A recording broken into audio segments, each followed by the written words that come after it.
Welcome to the Underhand Free Throw. It's a playoff basketball podcast with Ian and Simon. I'm Ian. And I'm Simon.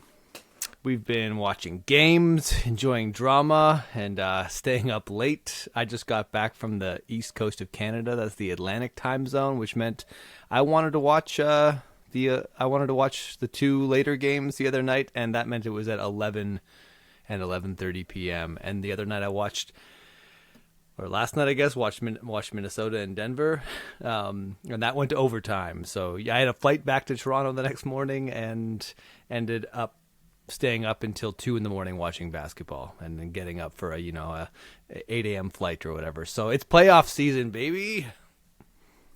Yeah, it's just kind of insane. I spent most of my life on the West Coast, so like tip-off time on the East is more like when games are ending over here. So usually it's late when a game goes past 10 p.m. for us. What's the typical start time if you live that far out west, or for the first game? Oh, the primetime games are usually like 7 p.m., so I guess the early game tip-off time would be either 4 or 4:30. I like that. Get off work and just like walk And straight into basketball's the sports going. bar, get to work. Yeah. Yeah, no, me it's too. nice. I think I prefer that to the late night starts. I was visiting my parents out there, so sitting in my parents' basement at 2 a.m. watching basketball. It really takes me back. It takes me back to a younger time, but my body doesn't handle it as well. Yeah. I'd say before we're going to talk about the playoff series. We're going to check around and jump around all the playoff series. That seems like a normal thing to do on a basketball podcast around this time of year. We're not really allowed to talk about other stuff, but we should talk about one little bit of news that Simon just brought to my attention, which is that Ime Udoka has agreed to become the head coach of the Houston Rockets, the young, not yet up-and-coming Houston Rockets. What do you think about Ime in Houston? Well, I mean, I'm kind of hoping that this is signaling.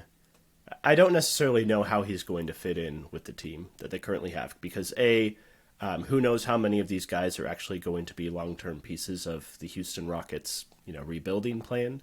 I think they have a couple guys that are foundational. Jalen Green, Jabari Smith, Şengün. They're definitely going to want to keep around, but a lot of the roster is probably going to go through quite a bit of turnover in the next couple of years. But the one thing that I like about them hiring a new coach, it was a little bit unfortunate that Stephen Silas was just kind of kicked to the curb after going through just despair and losing for a couple of seasons. But hopefully this means that the Rockets are ready to cease the tank, at least cease intentionally tanking, and are going to try to start winning games from here on out. Yeah, I'm not convinced of them being ready to do that. I guess it really depends on how this draft goes and the offseason moves, so it's maybe pointless to evaluate the immediate season in Houston, but unless we see big leaps from some of the young guys, which obviously could happen, young players are the most likely to take large leaps in their games. I guess the idea of Ime as a defensive coach, like I've said all season, I sort of like some of the long-term defensive personnel in Houston with some of the young players like Tari Eason and Jabari Smith Jr. But yeah, they kind of got, the young guards don't play a lot of defense, and then Alperen Şengün does have his defensive limitations, so that'll be interesting to see how Udoka handles that. He's kind of a funny coach to assess because he kind of showed up in Boston and wasn't doing very well. It was kind of a gross start, and everyone in Boston the first half of the hated season. him. Yeah, and then he makes this one monster adjustment, a very simple adjustment, and everything slides into place, and they go on a finals run with a fairly historic dominant, like a defense for at least for a short stretch that was up there with some pretty all-time defenses. And then he gets fired before we get to see him try to replicate it, and the team has similar success. And like Ime was like a solid coach in the playoffs, not like an amazing one. So I don't really have strong feelings about Ime Udoka. I know he was a hot coaching candidate because he went to the finals last year, but I've just seen one regular season and now like a solid number of playoff series because he's gone through them. But like I'm not I don't have him quite in my like upper tier of coaches, just like, but I can understand why he has that public perception because one season, one finals appearance is pretty good. I mean, I think he has a few things going his way. Like, first of all, definitely a strong personality type, one that isn't going to let, a star player walk over him, which I think that can have mixed results. It really depends on like the receptiveness of the players that you're coaching. It certainly worked, at least in the short term, in Boston, but that's the kind of coaching style that tends to wear players pretty thin over the course of a couple of seasons. So, remains to be seen. It might have like a pretty marked improvement, at least initially, when it comes to just defensive effort and communication and stuff. But we'll see how that holds up.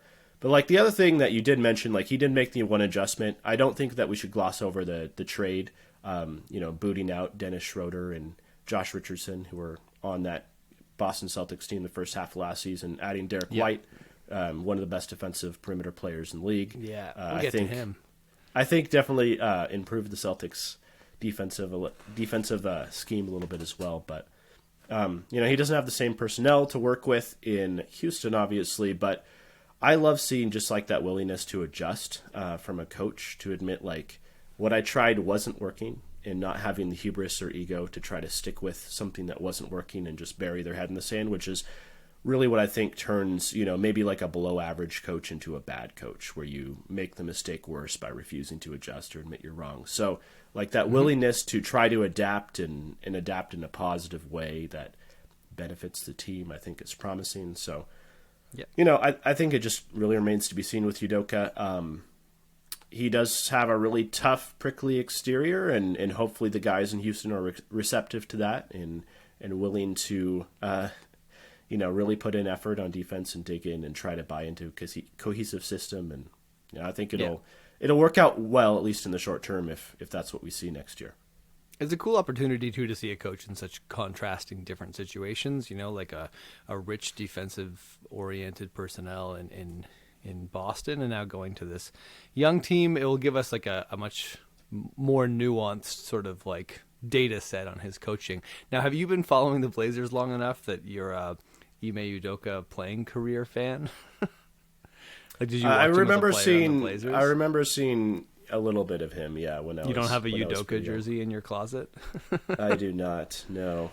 I do remember his season in Portland, like I think it was his best season, and he was just like a 3-and-D smart decision maker kind of player, and then he never played as many minutes, I think, in San Antonio afterwards. But I remember, like, when you see a player like that, and for the next couple of years, you keep him in mind, like, oh, this could be the perfect fit piece unlocking this team somewhere. And it never really popped for him again. It really just ended up that was the only year where he was a starter. But I remember just kind of being a fan of Ime when he was an assistant coach based off his playing career days, being like, he's a smart basketball mind. So, I'll keep a little bit of Ime stock without us getting into the off-the-court stuff. But let's get to some playoffs. Our listeners are going to kill us. You're giving us a playoff episode, and you're going to really spend like, we're going to do 1 hour right now on Ime Udoka's playing career.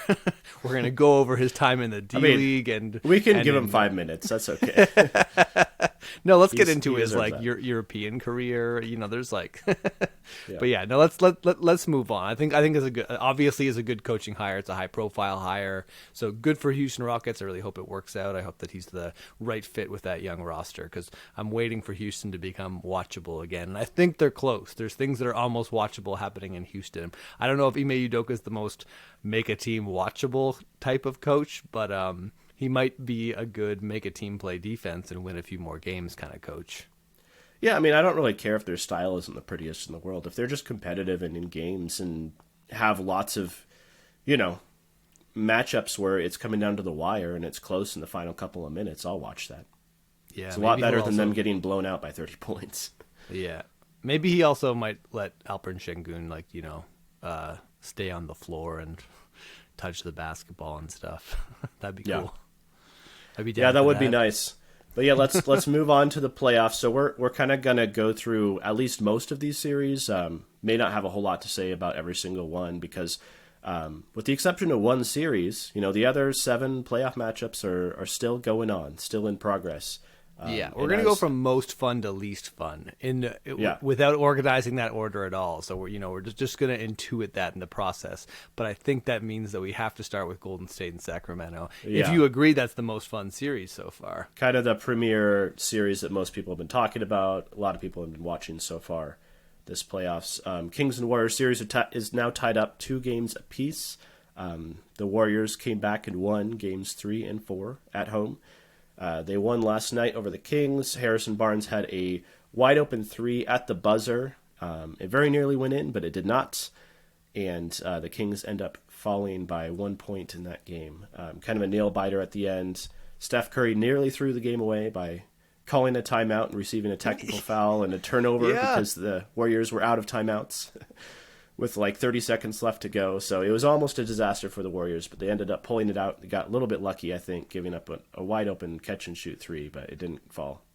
And it was the opposite of the Chris Webber historic timeout with no timeout calls, because like Chris Webber was really forced into it. It was like this desperate moment of him just like where Steph Curry just kind of like the trap started to move towards him, and he just like immediately picks up his dribble and calls timeout. It's just like, and the coaches like Steve Kerr's, they're just like, oh my god.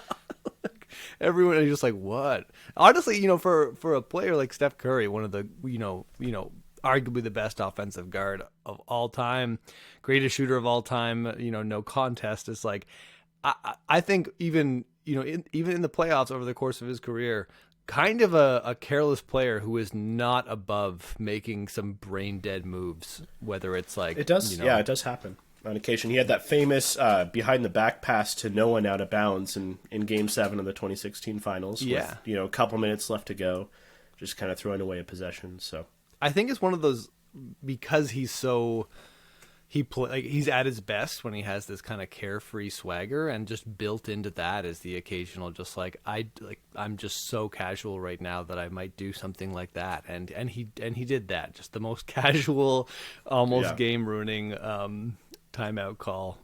Anyways, he could have won up Chris Webber. That defined Chris Webber's career, and I feel like people have already sort of forgiven and forgotten that Steph Curry did that. Helped that they won the game. But where do we want to start with this series? Because I feel like there's so much to say. It's been so fun. It's been really back and forth. We got the Draymond suspension. We got the Warriors getting back into this series. We've got Harrison Barnes trying to get revenge against his old team. People wanted KD versus the Warriors. Well, we're giving you Harrison Barnes versus the Warriors. You forgot about the OG Golden State small forward who won a championship with them. Yeah, I think there's a lot of storylines going on in this game. One notable one is the Draymond suspension just ended up really not mattering at all, because Kevon Looney was awesome in Game 3. Steph and Clay had big offensive outputs. Wiggins was pretty magnificent. Has been really, really good this entire series, even though played 0 regular season games before coming back. But he's just been kind of a monster defensively, and is putting up really solid offensive numbers, almost 20 a game. The threes aren't falling, but he's still been fairly efficient just from 2 and getting to the rim. And of course, he's been the primary defender on Fox, because no other Warrior has really been able to step up and do that. So he's forced to. But yeah, I thought like the Draymond suspension happening Game 3 was kind of like lowest possible damage for the Warriors, because here's a team which won really 2 big emotional home games over the Warriors. They're going into I almost said Oracle, but I guess it's the Chase Center. They're going into the Warriors home court. The Warriors are going to be really amped up to kind of defend home court and win that Game 3.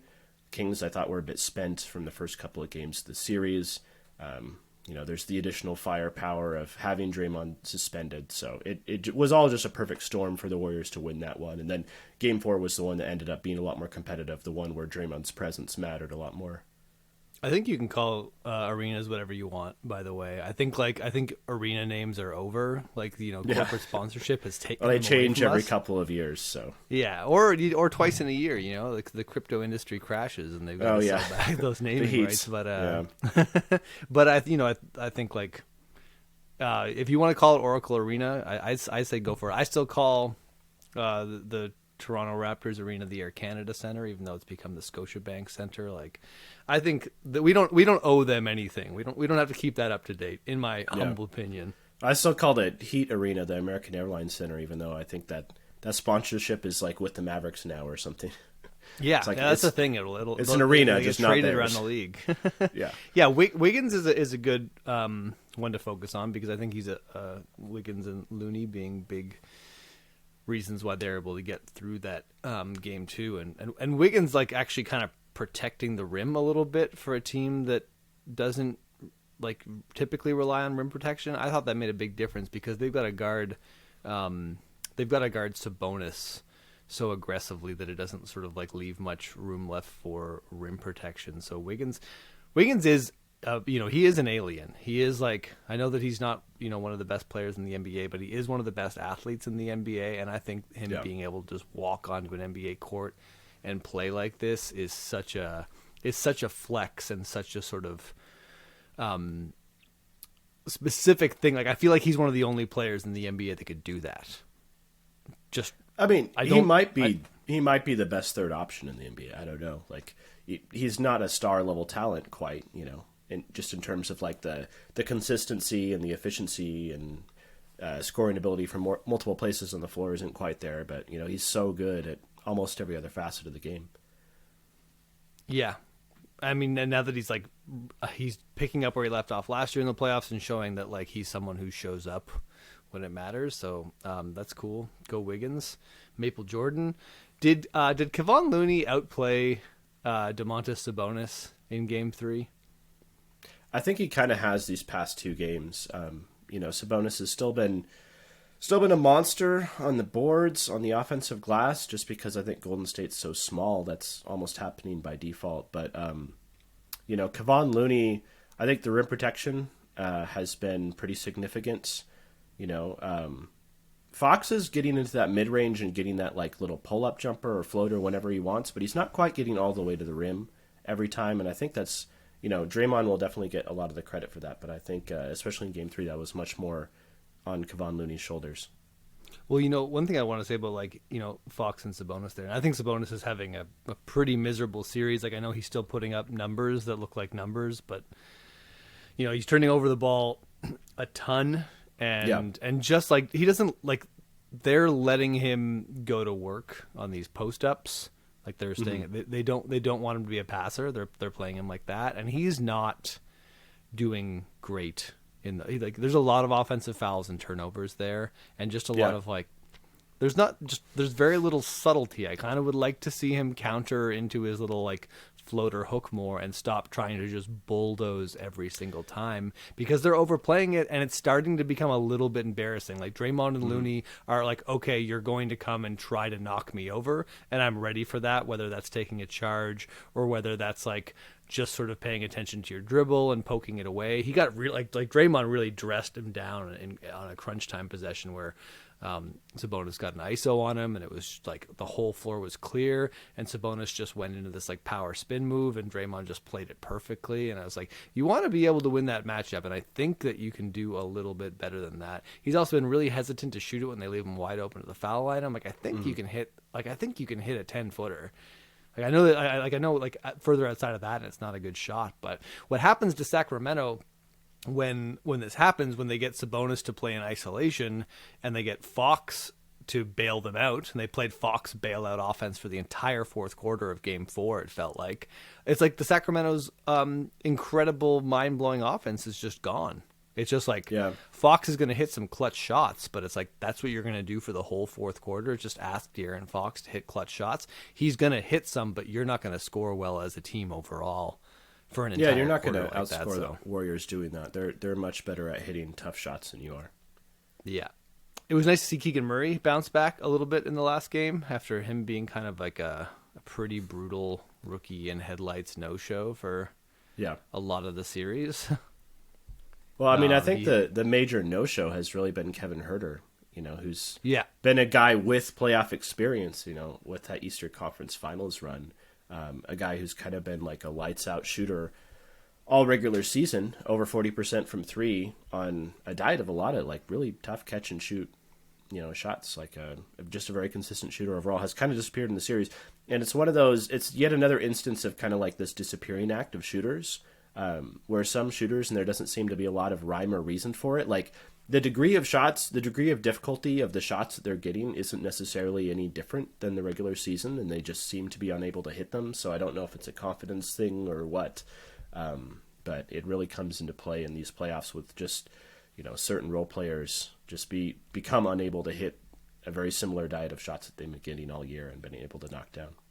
I think that in a more sort of tangible way, the playoffs is always going to throw off your rhythm.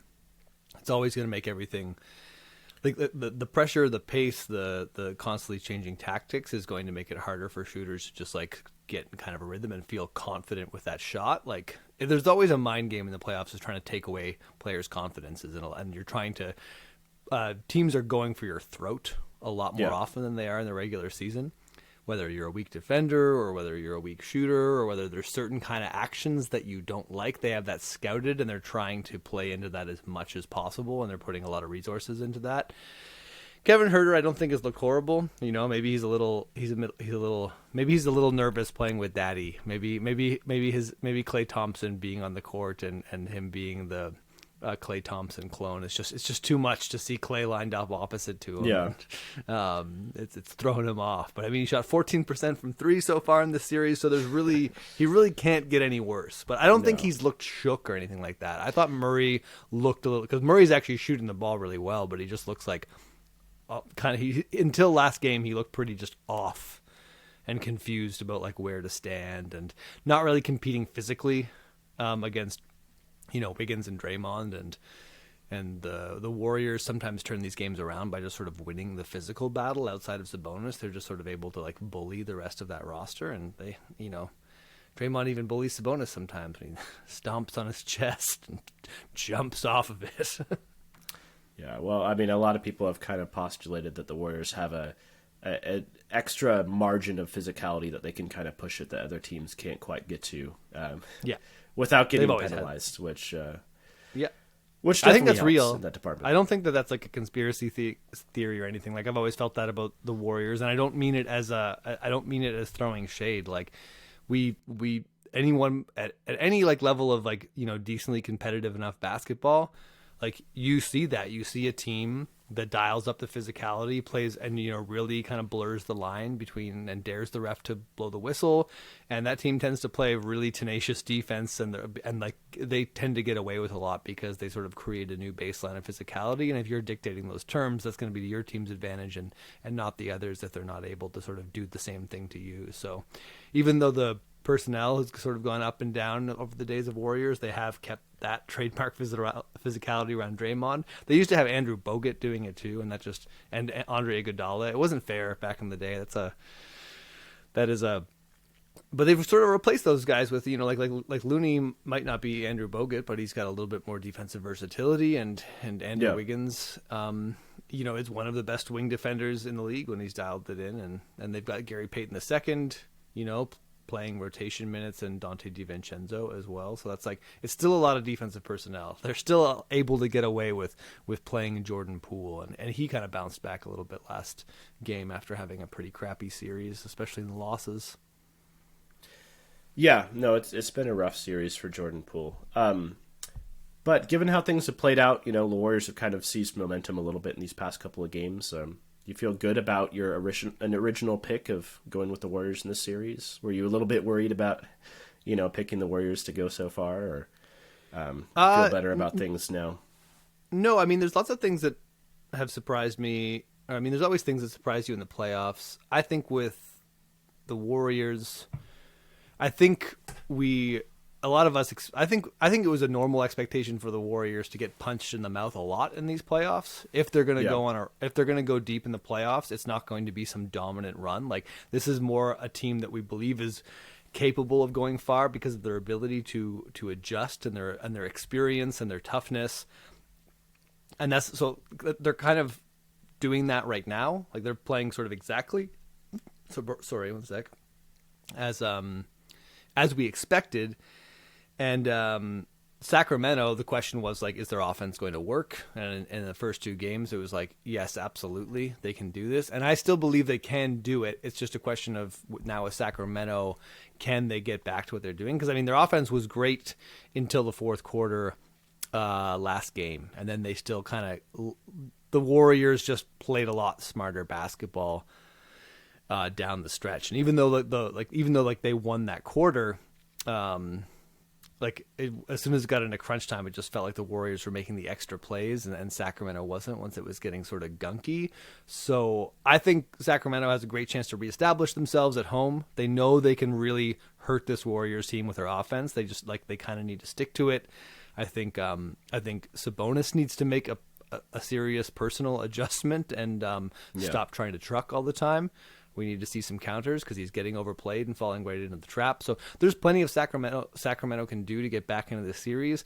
I still trust the Warriors more than I trust the Kings to figure it out. Like, we've already seen them figuring it out at a much higher level. They came in at a disadvantage. They caught up, and now we'll see where it goes from here. I think if this goes to 7 games, though, not trusting the Warriors at all on the road because they've kind of still shown we suck on the road. In this series, it would be a coin flip in that last game. I think the home court advantage of Sacramento would be a little bit balanced out by Golden State's experience, and I wouldn't know what to pick. But I do expect Sacramento, or I hope, I should say, that they come back home and make some adjustments and show that they've got another like gear they can hit, or at least they can still punish the Warriors more, because the Warriors are vulnerable, and this is a great opportunity for Sacramento. So. I'd love to see them do something at home. I do expect Sacramento to win Game 5. I do think the series is going to go 7. It's interesting, Game 4 was kind of a mirror image of Game 1, in which the Warriors were kind of relying on Steph Curry bailout shots in the fourth quarter, whereas the Kings were the ones running offense and doing the dribble handoffs between Sabonis and Monk and attacking the rim and drawing fouls. And the Warriors were not doing that. I do think we've seen the whistle not necessarily go the Kings' way in the past couple of games, at least not to the degree it was in the first couple of games. So I think that will change. I think the Kings will be able to draw fouls more often and really attack the Warriors' internal defense, just because, especially once Kevon Looney is out of the game, I think there's a huge difference in the Kings' ability to actually get to the rim. And then I also just think we still have yet to see the Warriors defense really step up and bring it on the road. We're hoping that was going to change as soon as the playoffs turned around, but it turns out that outside of Wiggins and Draymond, everyone else on the Warriors still is unable to play defense on the road, at least in the first couple of games in that series. And they really went all out these past couple of games, so you kind of wonder if that's going to hold up in Game 5. And the other thing is, the Kings' shooting has been terrible for the most part this series. I think the first 3 games, they were, between 20 to 30% from the game, from behind the line. In Game 4, they shot it fairly well, but still overall, you'd expect at some point things would turn around for guys like Huerter. And, Malik Monk has been putting up numbers, but the efficiency hasn't been great. Harrison Barnes hasn't been knocking down his threes either.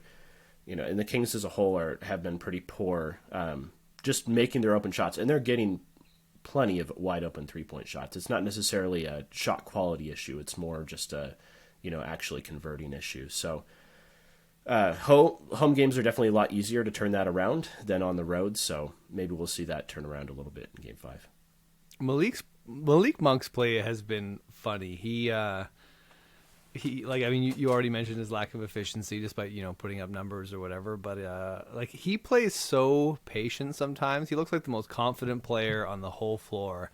And I'm he'll just sometimes just kind of dribble around on the perimeter really calmly, wait for Golden State to sort of make a defensive adjustment or overreact, and then just shoot a 3. And sometimes he's also had some plays where he's just kind of slowly dribbled into the paint, and you're like, what are you doing, Malik Monk? And then all of a sudden he's tossing an alley-oop or something, the passes are coming out there. But then he'll act with the same kind of nonchalantness, or he'll get really hyper out of nowhere, and the shot selection is just brutal. So sometimes he looks like a genius, and then you're like, you have to remind yourself during those plays, like, that is not his his decision making overall is not his strength. He's still a heavily erratic player, and he's been kind of funny to watch in that regard. And I feel it's like kind of very boom or bust with some of the wacky decisions that he's. Well, it feels making. like he's pretty determined to finish the play, regardless of Yeah. whether there's an avenue to do that or not. Once he, has kind of been assigned the ability to run the offense for that possession. So, if there is a clear pass to make there, like, he will make it, but he's not a guy who's necessarily going to drive in and then kick it out and reset if things don't go well. Yeah. And Clay's been looking pretty Clay-y on offense, like just being absolutely automatic in so many shooting possessions, or just like. But then you look at those legs and you watch those legs on defense, and they look so rickety. He's got some. Yeah. Those legs have been reduced to old man legs. He's not an awesome two-way player anymore. But. Yeah, I never was a big fan of Klay Thompson's two-way player reputation. I thought it was one of the more overstated things in the league. But he's lost that man-to-man defense, which was his only real defensive strength. And now that he doesn't have that, what we're really seeing from Klay Thompson is like he's always been a really bad defensive decision maker. He's always been surrounded by defensive geniuses, so he's been given the simplest task. But it was pretty annoying when people would be making noise about Klay Thompson all defensive team. It's just like, this team has Andrew Bogut and Andre Iguodala and Draymond Green, and you want to shout out the guy they give the simple task of just sort of chasing around the ball handler. Anyways, little pet peeve there. Moving on, Gary Payton too, a much better defender. They've got better options than Klay Thompson. They can hide him now, and they can hide him and Jordan Poole and play two crazy offensive players whenever they want. So they might only have. Do they have one two-way player on that roster though? The who's their the Warriors, after Andrew Wiggins, who else is Wiggins, Draymond, if you want to include his, kind of break starting and playmaking, but he's definitely not much of a scorer. I mean, how many layups did he miss last game? I'll give Kevon Looney. I'll give Kevon Looney a two-way ability. Come on, screen setting. He's been getting into the dribble handoff game a little bit. Yeah, I just think that's a little bit smart decision maker. Yeah, I mean, averaging 4.5 assists per game is he's not. He's averaging more offensively. He's averaging more assists than Steph Curry in this series. Yeah, and he has only 5 turnovers in the entire series. Yeah, that's pretty impressive. Better start taking notes.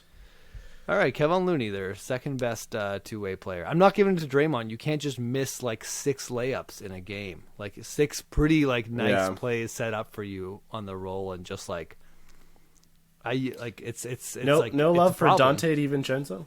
I mean, he's giving you energy on both ends. He's running around. Well, not necessarily accomplishing a whole lot all the time, but he's fine. Jonathan Kuminga, maybe. It's a little bit disappointing that he's not really in the rotation for this. Kuminga just looks lost and confused on defense most of the time. Yeah, it's tough. I mean, he's only in year 2, but it's I thought maybe it'd be cool if he could have a little breakout moment, and he is very clearly he's very clearly out of the rotation. He's not part of this series, and it's doubtful that he will be. Yeah, no, still a promising player.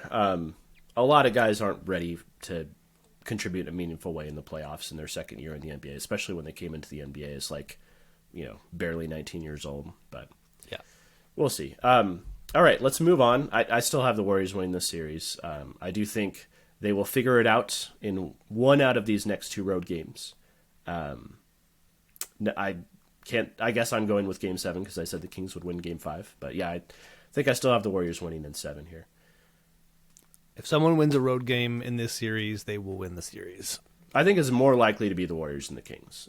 Yeah, I do too. It could happen, but let's move on to the second most interesting series, and I'll pick this. Your one. pick, yeah. I'm actually gonna go with the Bucks and the Heat. Okay. For the second most interesting, just because I think we all went into this series thinking it was so unbelievably inconceivable. I mean, there's a couple of series in the East which are kind of going a different direction than we thought they were going to, but the Bucks Heat especially, who would have thought the Heat would be up in the series, especially missing Tyler Hero, and now Victor Oladipo as well. Not a significant piece for them, but definitely more of a relevant player now that Hero is hurt. Their guard depth is pretty much depleted at this point, and yet they're up 2-1. Yeah, and Kyle Lowry has gone back to being mostly an injured little mess and not a major impact player. I think with the Tyler Hero thing, I just think players like that, they're training wheels, and you can't bring your training wheels to the big race. So I think there's a little bit of a blessing in disguise that they're not relying on Tyler Hero creating offense for them for the first 3 quarters, because that's not really actually setting up. I've just felt this for a long time with players like Tyler Hero and a lot of guys they'll kind of keep you plugging along for chunks of the game, but they're not going to. The other team can turn that off when they really need to. So if you're relying on that, it's not something that is going to be great in high yield games. Yeah, but how would you define relying on that? When I think of Tyler Hero, I think of it should be your third most important offensive player. But for the regular season, for the Heat, he's more than that. But when playoff time starts, I really think he's their third most important offensive player. He's not the guy who's going to have the ball in their hands, generating offense late in the game. He fills minutes for you. He puts up someone needs to put up some of the requisite points in order to get you to the 110, 120 that you need to win the game. I think Miami's only chance, though, in any of these playoff series against any of these good teams is just spamming Jimmy Butler, having him make almost every single decision, trying to keep Bam and the role players as active and contributy as possible.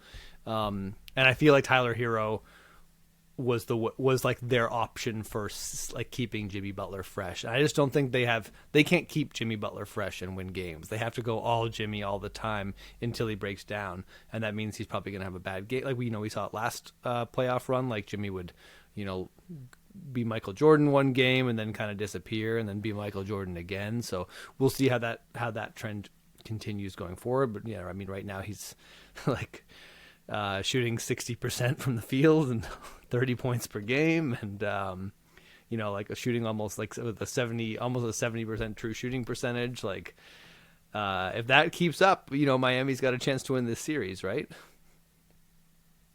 I mean, yeah, obviously, if they have the best player in the floor and there isn't a clear second, then yeah, you definitely have a chance to win the playoff series, even without depth, which they're just losing more and more of as every game passes now. Now Giannis is back tonight. Am I right about that? He's scheduled to play. Yeah, it was kind of like a game time decision for Game 3. So they're expecting him back later in the series. Although, we'll see. Are we getting 100% Giannis, or are we getting, my back's sore and I'm not closing out on this wide open 3-point shooter Giannis? Yeah, that's backs are tough. So. Hopefully, because that would be a sad early storyline in the playoffs. That game is going on in half an hour. So if we air this episode tomorrow, all of you sitting at home will know the answer to this question. So enjoy our moment of ignorance here as we wonder about Giannis. Hopefully he comes back, and for Bucks Nation out there, hopefully Giannis comes back and drops 50 and ties up this series, because it's been messy without him, but good to see some extended look at Chris Middleton. Chris Middleton is looking maybe like he's ready to contribute to a long playoff run. Yeah, I guess. I think I like Chris Middleton a lot more when he's not the primary offensive creator. Yeah, well, obviously, if Giannis comes back, this Bucks team is not going very far. But getting some, they've been keeping him on ice this whole time, and now they're forced to use him. So it's interesting to see that he's still capable of being a high level scoring player for them. Yeah, he's still capable of creating his own shots against a set defense, which wasn't something that we saw a whole lot this year, and something that's been encouraging to see. Drew Holiday has struggled offensively this series a little bit.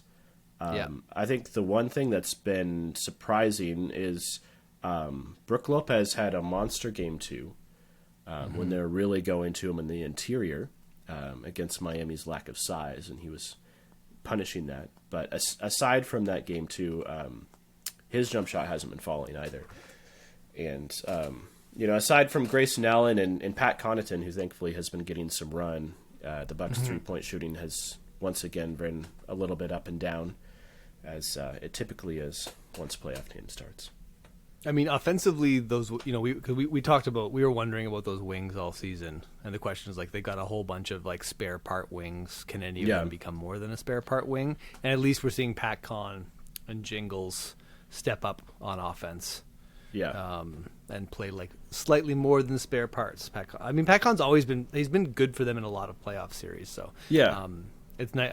There was definitely a concern this season that maybe that was over. So it's nice to see him give a spark of hope. But yeah, I mean, yeah, they need Giannis back. Also, like Bobby Portis, who was getting a lot of credit for his defense in the regular season, deservedly so, as sort of like playing high on the pick and roll and moving his feet really well. He has looked pretty hopeless, like navigating screens against Miami, and they've been able to attack him pretty aggressively in these big minutes he has to play with Giannis out.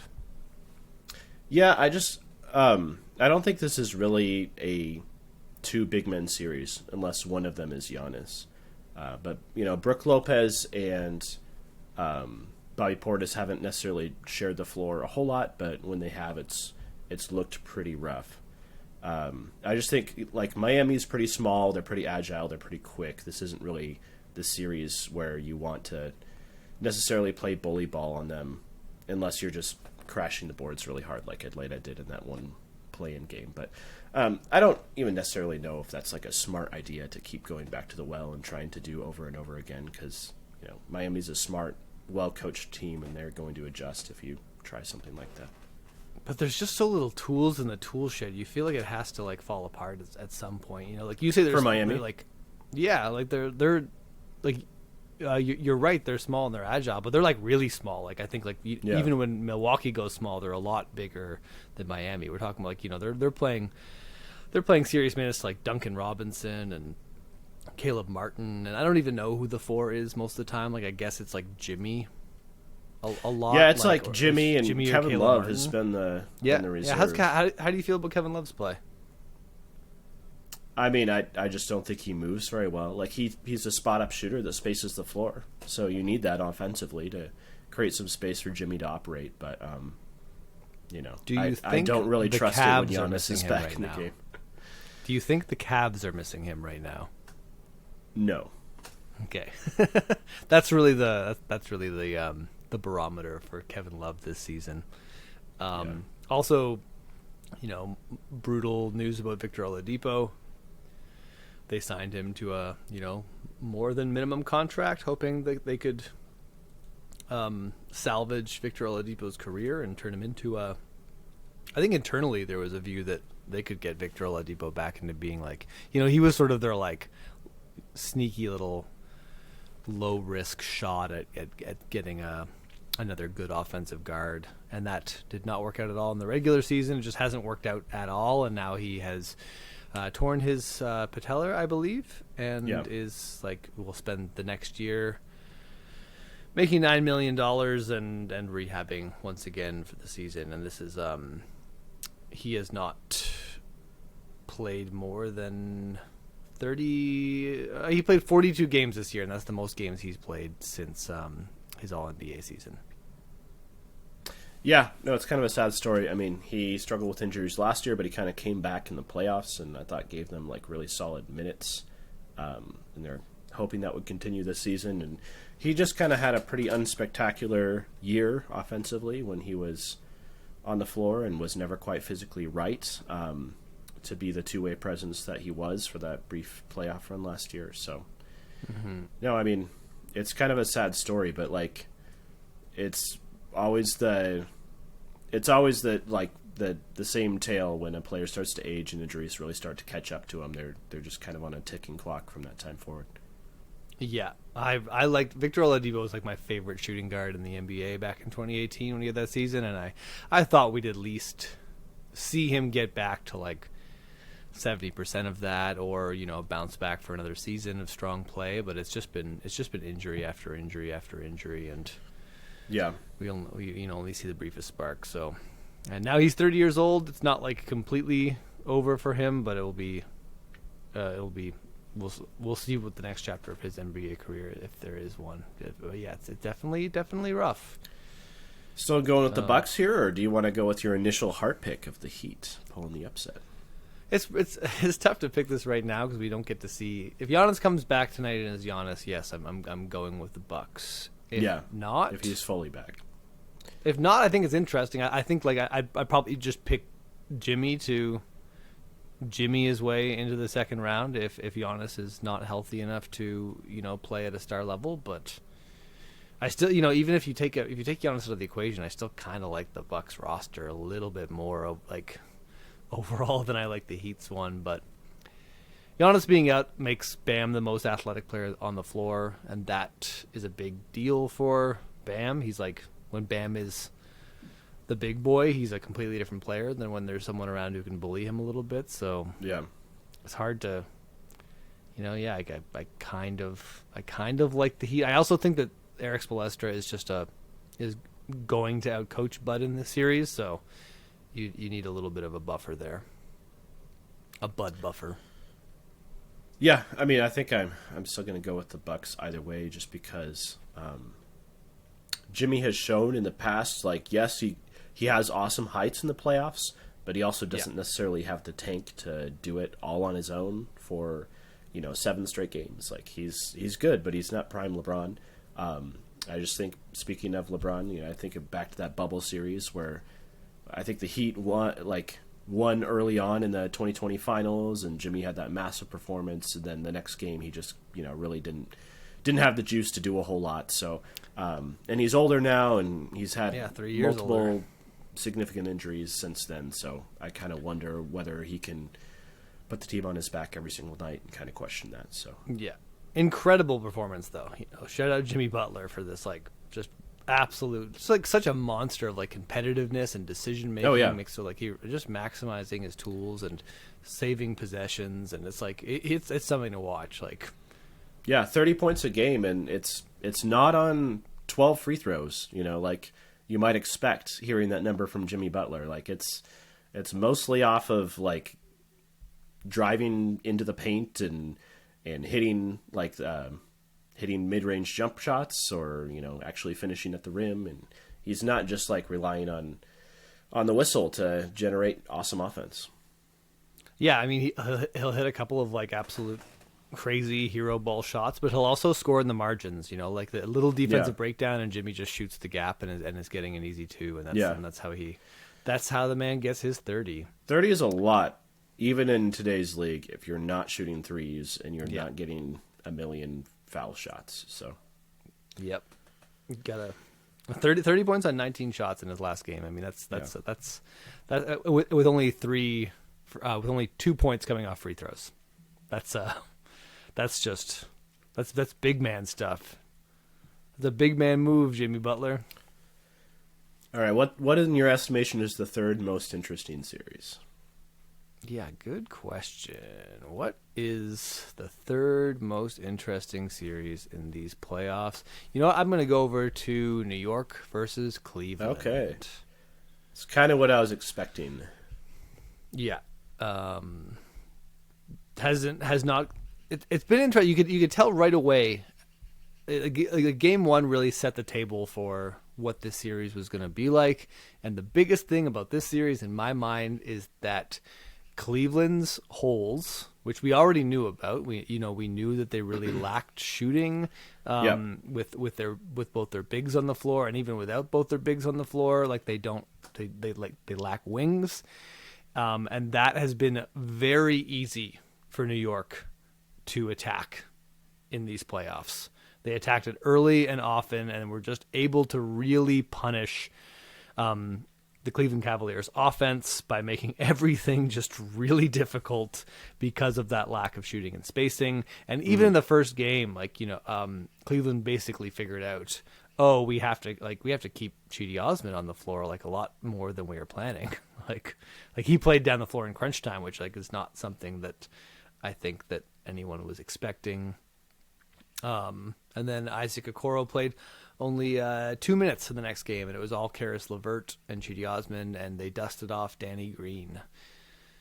So they're just immediately so strapped for play on the wings. We knew that it was a question of like how much would that matter in the playoffs. We knew it would matter some. Now we know it matters a lot. I think this is really like Cleveland's front office is watching this series and be like, okay, we're not ready. Whether or not they get it of this series against the Knicks is a separate question from the fact that the Cleveland Cavaliers are not currently set up to do damage, in my opinion, in these playoffs because of that fundamental flaw they have. So yeah, that's big item number one for me in Cleveland. How about you? Yeah, I mean, I think I mostly agree, but I do think there's a little bit of blame to be placed on the lack of adjustment from JB Bickerstaff as well, just in terms of lineups. I mean, I get that you get outcoached by Tibbs. If you get outcoached by Tibbs, it's not great. JB was maybe a name that we glossed over a little bit earlier this year when we were talking about the coaches that we didn't necessarily trust going into the playoffs. But like I understand Dean Wade has some like limitation when it comes to his mobility guarding the perimeter. But I mean, the Knicks offense hasn't been that explosive. Like the biggest issue here is by far Cleveland's offense. You know, just their lack of ability to really generate shots when anything is happening on Cleveland's, when Cleveland has the ball other than Darius Garland running pick and roll, or, you know, Darius Garland making decisions with the ball in general. Anything outside of that has just looked really junky, and the offense gets very clogged up, and it ends up with, you know, Donovan Mitchell forcing a step back three, or Karis LeVert dribbling a couple of feet inside the 3-point line and then pulling up for a long 2-point jumper. You know, like these are the kind of shots they're settling for. Isaac Okoro, like, you know, taking a wide open three and it just bricking. And, you know, this kind of plays into what I touched on a little bit earlier of like this inexplicable phenomenon that happens where like the shots that role players get in the playoffs sometimes aren't necessarily like the quality is about the same as they're getting all regular season. And Isaac Okoro like still has like a relatively slow mechanical release. It, you know, takes time for him to get it off. But like if you leave him wide open all regular season, he was making over 35% of those, which is totally acceptable, right? But in the playoffs, he's getting many opportunities at absolutely wide open threes where no one is within a mile of him, and he just can't make them. I mean, there's been so many plays when he was, before they kind of put him on the bench, where it was just like, for a second, I thought that Cleveland had just run a really nice play. It's like, oh, they just generated a wide open corner three. Oh, wait, that's Isaac Okoro. Yeah. And he's shooting it, and it's clanking off the back iron. And which like I guess it's just like a young player lack of confidence thing. Like, he's proven his shots improved enough to be a guy who can stand in the corner and make a somewhat passable level of 3-point shots in the regular season, and I guess it just hasn't translated to the playoffs yet. But as far as why that is, don't fully understand the psychology of it, but it's interesting. Yeah. Shout out Mitchell Robinson and Josh Hart. I mean, actually, yeah. I guess to not like we're being maybe too nerdy, let's shout out Jalen Brunson. He's been incredible. Both you and I have doubted him in different ways since you know, last year's playoffs, and he's just really showed up and delivered. Cleveland has been able to contain him at times, and they've thrown a lot at him, but he is the be-all, end-all of this offense right now. Like, everything else is really falling apart for New York. Like, Cleveland's defense is doing the job. Like, the assignment is, like, they're holding that New York offense down just fine. It's just that Cleveland's even easier to hold down, apparently. But Jalen Brunson is consistently like busting through and scoring in the paint and setting things up. As you know, Julius Randle is getting predictably locked up by Evan Mobley like we thought he would. He's also probably struggling a bit with that ankle, or at least, you know, like it should at least be worth mentioning that he's coming off that injury. But aside from Jalen Brunson, Mitchell Robinson has looked awesome. And Josh Hart just continually is like, you know, he's got 9 offensive boards in this series, and each one feels like he's just ripping out Cleveland's heart. Like right when they think they've like finished off a nice defensive stand in crunch time, Josh Hart is just there, like jumping over the giant wall of Jared Allen and Evan Mobley and tearing down another offensive rebound and getting that ball back to Jalen Brunson. We're going to do it again. Yeah, and I think this is something we can't just write off Cleveland's struggles to their lack of having a wing who can space the floor a little bit more. Like, there's more to it than that. Like, no one on the Knicks is really shooting all that efficiently other than Josh Hart. No one's able to make a three on the Knicks other than Josh Hart this entire series either. So it's not like the Knicks have had some sort of like benefit of shooting or floor spacing, because they really haven't had that either. But I think a lot of it is just a really locked in, cohesive defensive system. I mean, yes, the way Cleveland is playing, it's not maybe 4D chess to figure out how to guard them effectively, but there still has to be some credit given for the Tom Thibodeau and his cast here for doing that. And then, like, a lot of it is just like Jalen Brunson just being relentless at getting into the lane, not settling for bad shots, but like forcing his way to the rim. And yeah, he's missing a lot of shots, but he's still collapsing the defense and causing chaos every single time he drives, which is something that we're not seeing from Donovan Mitchell on the other side of the ball. So Donovan Mitchell in game one looked like looked like a world beater. Looked like, the Cleveland offense is not ready, but Donovan Mitchell is going to, drag them out of hell. That hasn't been there since. Yeah. And even in that first game, he was subsisting off a diet of pretty tough shots. It looked cool and heroic, but it hasn't been there since. And I think he had like 11 points in the last game, and they can't do that. They need Darius Garland and Donovan Mitchell to play pretty well to have a chance in this series. I don't know. I'm still going Cavs. Like, you think they win 3 in a row? Yeah, I guess. I mean, they're down 3-1. Really, the Knicks are going to win one of these, right? I mean, even if the Cavs win Game 5. Yeah, I think you're right about that.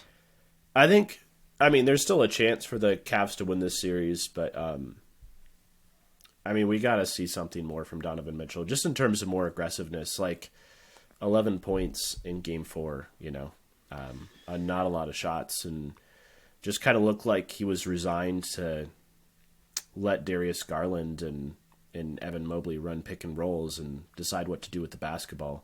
Because we had kind of a Jared Allen disappearing act as well. So, yeah, and it's like whenever one of these players is playing well enough, the other out of the guards I'm talking about, the other one disappears. Like Donovan Mitchell and Darius Garland have been trading back and forth, just unacceptable games, and that's not going to be enough. Like, this team is really reliant on their two. Like, they're supposed to have two of the best offensive guards in the NBA, and on every game in this series, they've just had one. So that's, they've got a big hill to climb. If they can win tomorrow night, I'll hold out hope. But yeah, it's tough to picture this offense averaging 94 points per game, winning 3 in a row. So I guess I'm finally going to give up on the Cleveland dream and accept that the Knicks are probably going to advance in this series. And the Cleveland experiment is a little bit broken, and that they need to go back to the drawing board. I just hope they don't break up the two towers. I hope they try to figure it out more simply than that. Something needs to change. I'm not going to say Evan Mobley needs to become like a 38% catch and shoot 3-point shooter, but I do think that he has to develop a little bit of like Giannis to him, where he just makes smarter decisions with the basketball, like where he can at least catch on the perimeter and drive and not run into like a hard stop sign, and have guys that he can pass to. And then also have like the willingness and quick decision making to make those passes as well. Man, the first in game 1, Evan Mobley came out in that first quarter. I think like in the first 5 possessions by Cleveland, Mobley had a like wraparound pass for a dunk to Jared Allen, Yeah. There's a pass beat, like like baseline pass around New York's entire back line to find Jared Allen for a dunk, and then yammed it on Julius Randle like 2 possessions later. I'm like, all right, the Evan Mobley playoff experience is going to be fun, and that was basically his high point offensively of this, because it should be like, I mean, he is like, embarrassing Julius Randle on a nightly basis. I'm not taking that away from him, but it's still it's his first playoff run, and often on possessions he just looks like, I don't know what I do on this team. I know I should do something, but I really don't know what. And yeah, I mean, the team outside of Mitchell is still super young, very little playoff experience. So I mean, this wasn't supposed to be their year yet, so I'm not giving up on the Cleveland experience yet, but yeah, they will have to find some way for those guards to coexist a little bit better. I think that's maybe the one lesson that we should really take away. Like, they'll find a more functional wing to be that 5th guy in the lineup, and Evan Mobley will get better at being more offensively versatile for sure. Yeah, what's going on with Quentin Grimes right now? What's he out with? So you told me Quentin Grimes was not going to be playing in this series. He got a shoulder injury, I think. Like, I would not expect things to be going so well for the Knicks. But, they've got a lot of wing depth. And R.J. Barrett was brutal to start the season. He finally had a bit of a breakout game, at least from a scoring perspective. And Josh Hart is filling the gaps. And they're surviving. Barely surviving. Like New York is playing pretty brutal on offense. But you don't need to play that good on offense, I guess, to beat Cleveland, because they're not going to score at all. Yeah. So, yeah, crazy. Yeah, Quentin Grimes played the first 3 games, but he had a shoulder tweak, so he was out the last one, game 4. Well, I hope he can rest up and bounce back and be in the next series if New York is going to advance. But yeah, this series is almost over and hasn't been quite as fun as we hoped, just because it's been ugly. It's been very ugly with Cleveland just not having any idea how to score at all, and New York just only knowing a little bit better than them how to.